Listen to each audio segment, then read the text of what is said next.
How many Warbird pilots do I have on board?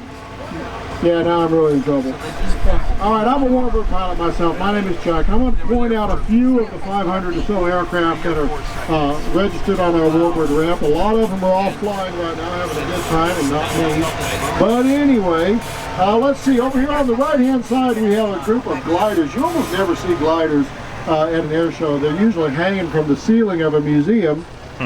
And so take an opportunity to go take a look at those gliders. On the other side of this AT-11 is the last H1 or O-47 from the MASH television series, The Real Thing. So take some time to see this. And then this aircraft right on the right-hand side is one of my personal favorites. It's an AT-11 that was configured as a bomber trainer. We didn't have a lot of extra bombers lying around at the beginning of World War II, so they took a Beech-18, turned it into a bomber trainer. So it has a bombardier's compartment in the front with an Orden bomb sight, operating bomb bay doors, and a gunner's training compartment in the top. You can see the gun sticking out the top. There's only a couple of those left anywhere in the world, and that one has been meticulously restored to its original configuration.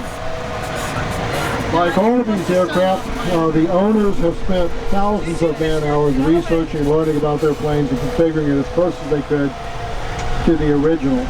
Please take some time to tell them thank you for doing that. As we enter Fighter Town, the first couple of aircraft we're going to pass along on the right-hand side are a pair of Supermarine Spitfires. Supermarine Spitfires were the aircraft of the Battle of Britain. They were the British air superiority fighter at the beginning of World War II. We are celebrating the 100th anniversary of the Royal Air Force, initially the Royal Flying Corps. It's very, flying Spitfires are very rare. We're fortunate to have two of them here sitting here side by side. As an aside, this silver aircraft, the Lopes Hope 3, is a P-51C that was recently restored this year to its current configuration. It was basically built up out of parts and pieces to an absolutely accurate P-51C. If you want to read about that in the Warbirds magazine. It details how that was done.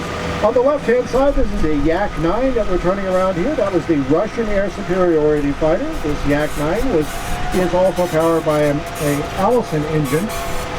This is a Curtiss P-40. I guess the other one is out flying. This is a Curtiss P-40 used in the China-Burma, India theater of conflict. A great low-level fighter. Most people remember those as the Flying Tigers aircraft. Well, at the beginning of World War II, the British needed more fighters and asked for the United States to make a bunch of P-40s for them. We were unable to do so. The contract was given to North Americans said, why are we going to make Curtiss airplanes? We'll just make our own. So 120 days later, an aircraft emerged called the P-51. The P-51A had a Razorback similar to this green aircraft, the old code that we're going to turn around here, straight back. Aircraft, and it had an Allison engine. That Allison engine has a single-stage turbocharger that makes it much less effective at high altitude. So even though it had a laminar flow wing, the P-51A was really not very effective. However, when it was re-engined with a Rolls-Royce Merlin engine built by Packard in the United States with a two-stage supercharger, the aircraft was capable of dogfighting at very high altitudes. You hang big cardboard fuel tanks underneath the wings, and the P-51 was now able to fly at high altitude and accompany the bombers all the way to their targets and home, which was really what turned the war in Europe. The definitive model of the P-51 is the D model Mustang. That's the one with the dome or the bubble canopy. A few of the D models have been converted to two-seaters. On the right, we have the F8f Corsair. The goal wing on the Corsair is to allow it to use shorter landing gear. A carrier landing is much more of a controlled crash than a landing, and if you had to use a long enough landing gear to clear that enormous propeller, the landing gear would be too long to sustain those landings. So they swept the wing into that gull wing fashion so that you could have short, stocky landing gear. Up here on the right is NAS Miller Field. This is a group of restorationists that have set up an authentic World War II Pacific Theater airfield. If you want to know what it was like to be in the Pacific Theater in World War II without having to swat mosquitoes, stop by NAS Miller Field. Now these folks are living here 24 hours a day using period equipment, authentic uniforms, and authentic equipment procedures and processes. Visit the folks at Miller Field.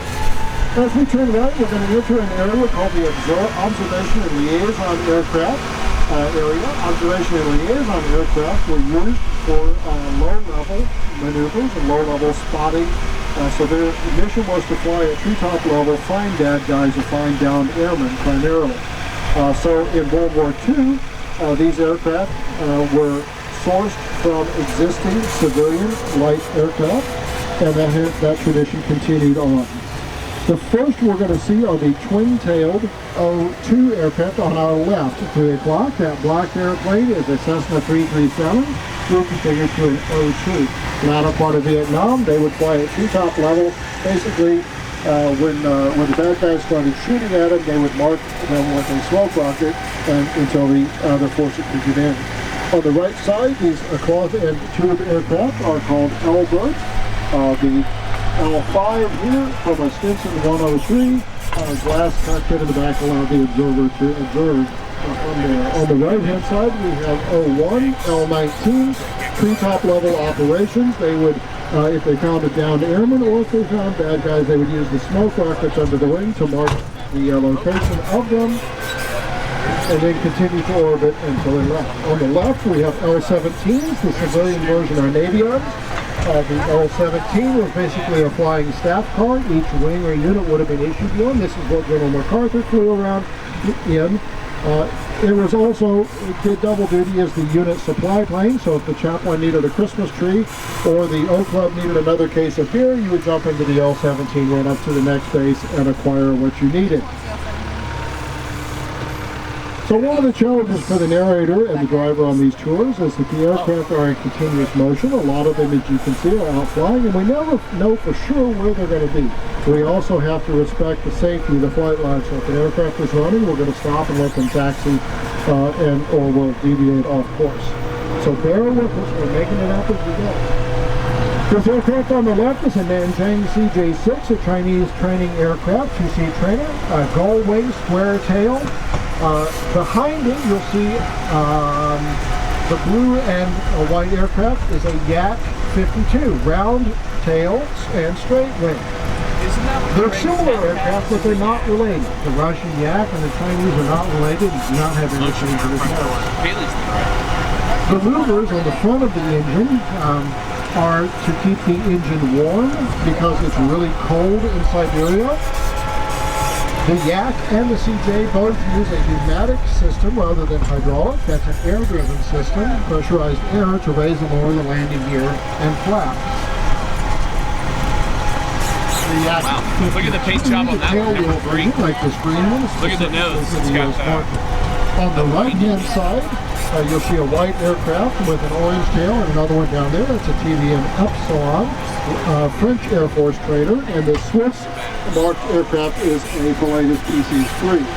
The silver aircraft up here is a BT-13 Voltige Valiant. The BT means basic trainer. Its nickname was the Vibrator because it has a unique combination of engine and cockpit vibrations. So they call it the Voltige Vibrator. Fixed gear, fairly simple systems, and that would have been your basic trainer. Once you learn to fly, that's your first aircraft to learn to fly formation in. The aircraft we're going to turn around here is a Dornier DO-28, a German aircraft. Observation, short field capable, great huge windows, and a good cargo airplane to fly in and out of unimproved remote airstrips. The aircraft that we are looking directly at in front of us, that will be on our left-hand side as we turn, are TG4 gliders by Schweitzer. If you go to the Air Force Academy, you will learn to fly in a motor glider. It's less expensive than most motorized aircraft. You basically climb up to altitude using the motor, and then you turn the motor off and feather the propeller, and now you have a glider, and you learn to glide and control aircraft in the motor glider. Now we are driving down a row of T6s. These are AT6s, or Advanced Trainer 6s. The Navy configuration is called an SNJ, like the blue one up here. They're identical aircraft, except that some SNJs were configured with tailhooks for carrier training. I have not seen any tailhook equipped S&Js on the field today, but if you see one, please point it out. The Royal Canadian Air Force also used T6 Texans, as did most of the Air Forces around the world at some point. We're going to need to go right and then left. Turn right, turn right. Go down 2 rows in front of that BT-13. Okay, don't.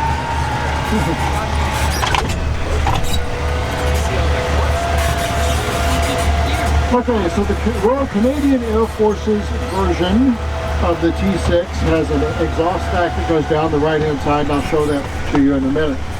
All right, we were not able to go in the primary trainer area because of the running aircraft, and I apologize for that. So the T6s became obsolete in the 1950s. Because we no longer use round engine airplanes very much, and the aircraft, we needed a new advanced trainer. I see where we're going. So we needed a new advanced trainer, and so we developed the T-34, which we will come back to here in a minute.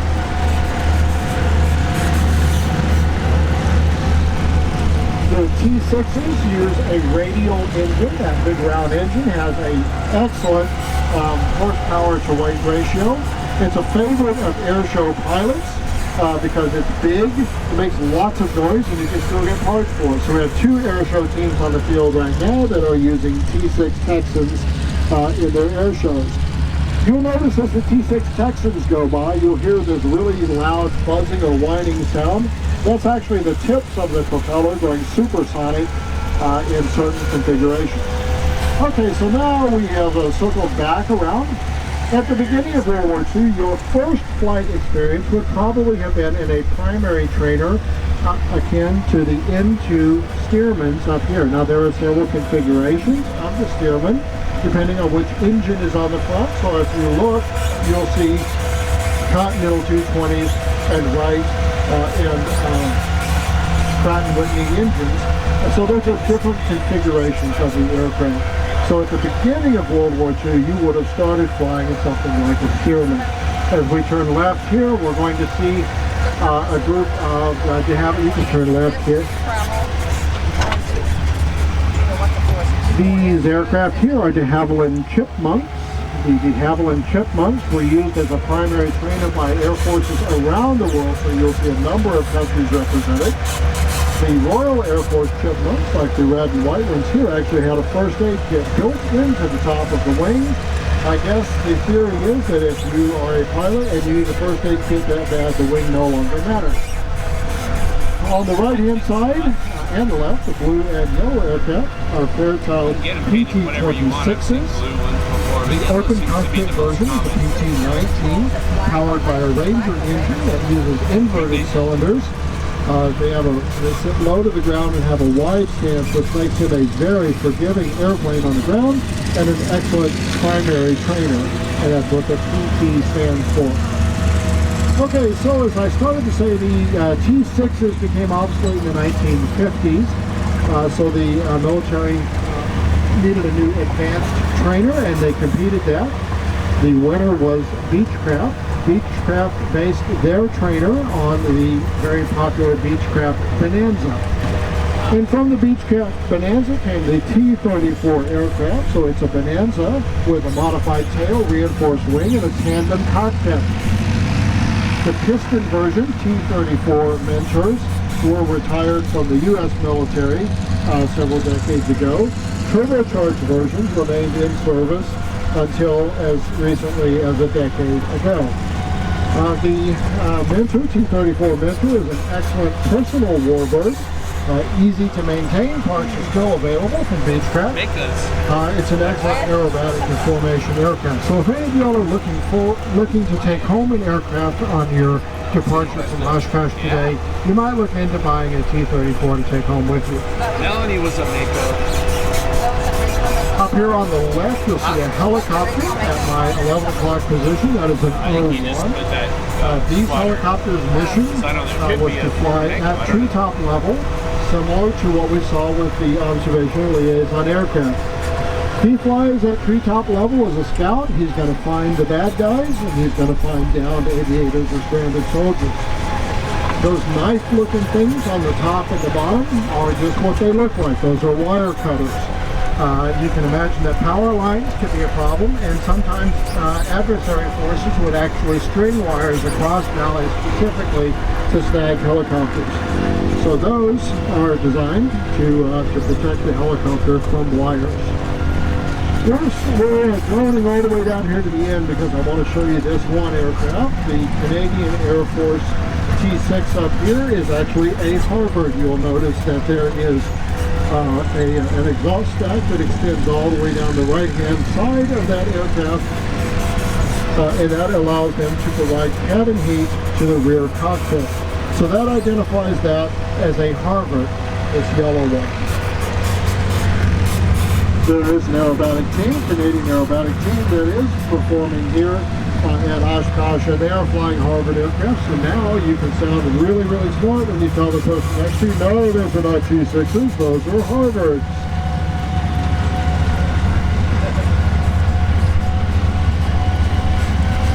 Alright, as we move up here, you see a Customs and Border Patrol aircraft here. I think that is the only federal aircraft on the airfield. All of the other aircraft on this airfield were salvaged, rescued, and restored and flown here by private individuals and organizations. These are restored and flown using individual money. Nobody is getting reimbursed for being here, and so when you see the pilots and the folks that brought these to you, be sure and thank them for bringing these aircraft over for them to see. The aircraft with the yellow underside and the camouflage top is an AT-11, again with BKT, used in transportation of VIPs, cargo, a number of training missions. And the one next to it, the silver one, is an AT-50, a Bamboo Bomber or Cessna Bobcat. That is also the aircraft that was used in the Sky King TV series, and interestingly enough, even after Sky King started flying a Cessna 310, they used the soundtrack of those characteristic radial engines. As we pass along here, you'll see a group of C-47s and a DC-3 off to the left and the next row up. The C-47s have a large cargo door on the left-hand side. The DC-3 is full passenger door. Those were used for airlift and parachute drops and are still in daily service today. The Grumman Albatross here, the blue and white one, used by Coast Guard and Navy forces around the world. It's an amphibious aircraft used to rescue sailors and downed airmen from the sea. In front of this row of AT-11s is a blue aircraft called the Double Dog. Many of you ought to look at it and say that is a B-25. Well, it kind of is. It's actually a Navy PDJ, the same aircraft as the B-25, but with a different mission. The B-25 has a glass nose and a bombardier cockpit, used as a medium altitude bomber. The Navy, however, used these in the ground attack role. Their job was to drive the enemy off of the beaches so that the Marines could land. So they have a nose full of guns instead of a bombardier's combat. Similarly, the A-26 here with the shark or the dragon face on it is configured for a ground attack role. A-26, if you pull that nose off and put a glass nose on, which takes a few hours to do, it turns into a B-26. These are very fast, high-performance aircraft, very high losses in training early on until people learn how to handle the massive power and very efficient aerodynamic design. As we turn down here, we're going to be looking at a C-47. I want to highlight this particular C-47. This is That's All Brother, brought to you by the Commemorative Air Force out of San Marcos. This aircraft is making its first Oshkosh appearance since being restored and returned to flight earlier this year. That particular aircraft is historically significant and was saved from being destroyed because of that. That was the Pathfinder aircraft, the very first aircraft across the channel in D-Day. All of the other aircraft followed that particular plane across the channel for the D-Day invasion. If you get a chance, stop by and thank those folks for restoring that tall brother, rescuing it from the salvage heap, and returning it to flying condition. Along the jet row here, we've got a couple jets in front of us with wingtip tanks. You see the one with the stars on the tail. Those are T-33s, shooting stars. Those are the first modern jet trainer. The chrome airplane here, highly polished, is an F-86 Sabre from the Korean War. Let's see if we come right in. We see a MiG-17 being backed into place over there. We see some Alpha jets here. And we're going to pass along behind a couple of A-1 Sky Raiders, single pilot aircraft capable of carrying a bomb load. Nearly as much as a B-17, but used in a ground attack role. The trainers on the other side, the big ground engine, are T-28s, North American T-28s, and I'll talk about those in a second. This is a Navy AU-1E, an electronic warfare and counter-submarine capability. And this aircraft in front of us is an F4U that is painted as an AU-1.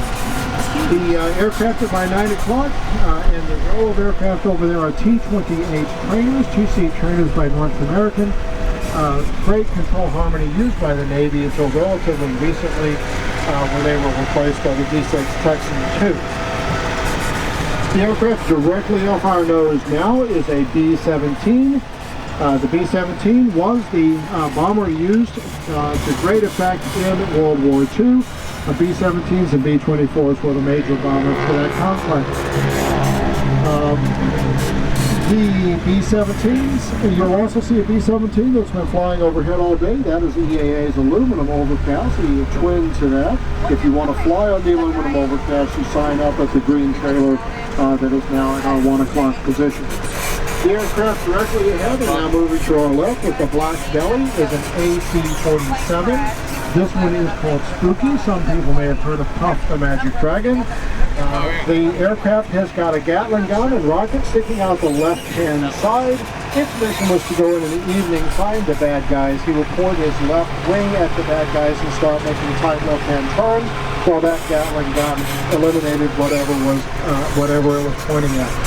The two aircraft on our left-hand side now are F8f Tiger Cats, fast twin-engine planes, and this is an F8f Bearcat off at our 9 o'clock position now. 455 miles an hour, 6,000 foot plus per minute climb rate.